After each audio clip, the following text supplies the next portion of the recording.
Inulunsad ng kagawaran ng pagsasaka ng gitnang Luzon ang proyektong kabuhayan at kaunlaran para sa kababayang katutubo o 4Ks nitong ika-29 ng Hunyo sa Sitio Mapora, Kabanggan, Zambales.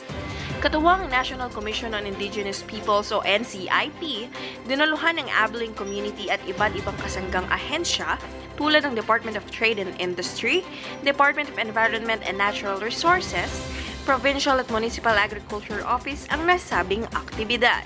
Ang gusto po namin, maranasan nyo rin po kung yung mataas na kita, mataas na ani ng ating mga kababayan sa ibang lugar.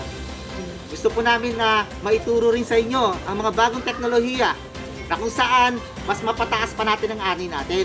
Layunin ng programang 4Ks ang mabigyan ng importansya ang mga katutubong Pilipino na mapalago ang kanilang sakop na lupain at madagdagan ang kanilang kaalaman patungkol sa agrikultura.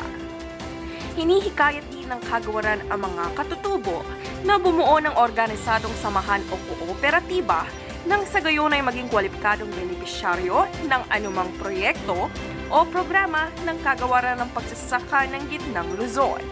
Rica Salas, Agri-Balita, Central Luzon.